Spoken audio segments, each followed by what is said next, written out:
Jesus was ever tender-hearted about those who had wandered off the path of righteous living, especially when they were led astray by those with power over them or by desperate circumstances.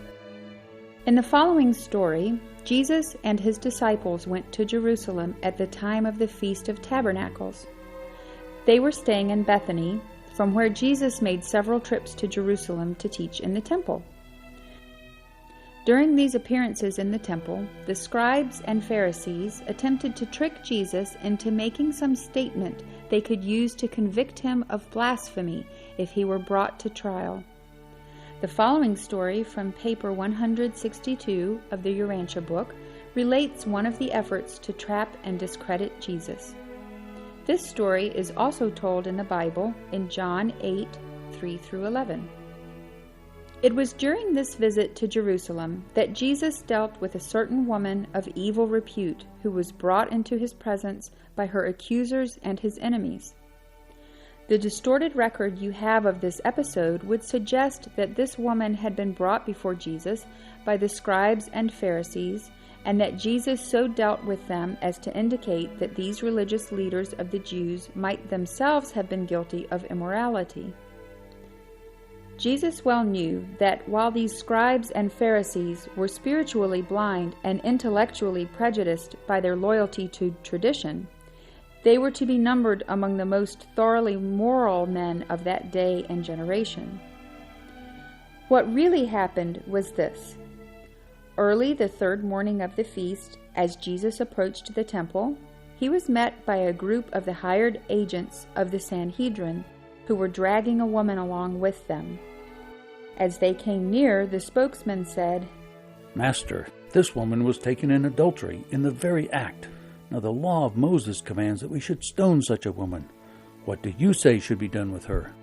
It was the plan of Jesus' enemies, if he upheld the law of Moses requiring that the self-confessed transgressor be stoned, to involve him in difficulty with the Roman rulers who had denied the Jews the right to inflict the death penalty without the approval of a Roman tribunal. If he forbade stoning the woman, they would accuse him before the Sanhedrin of setting himself up above Moses and the Jewish law. If he remained silent, they would accuse him of cowardice.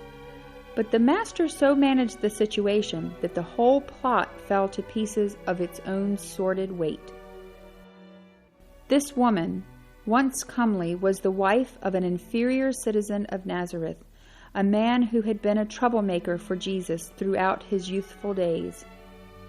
The man, having married this woman, did most shamefully force her to earn their living by making commerce of her body.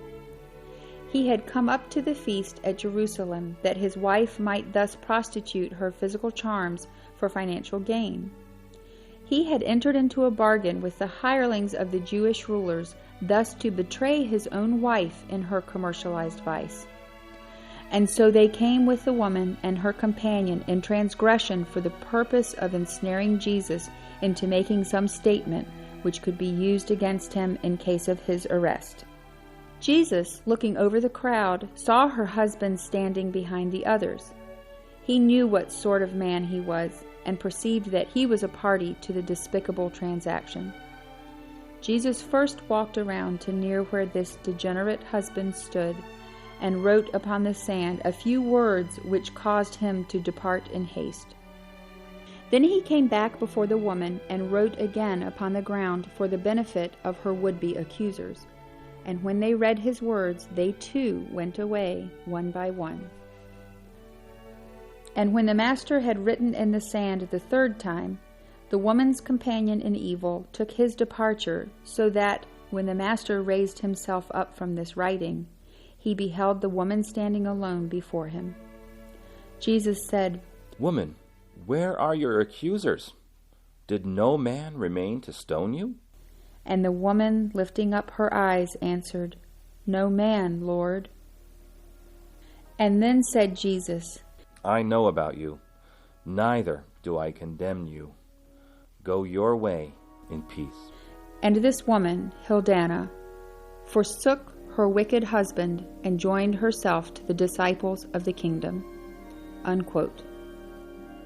Once again, Jesus has looked in the eyes of someone looked down on by her society, and sees the longing of her soul, and sees that it is good and worth his efforts to save. May we learn from Jesus to look into the eyes of those despised by others and see their worth.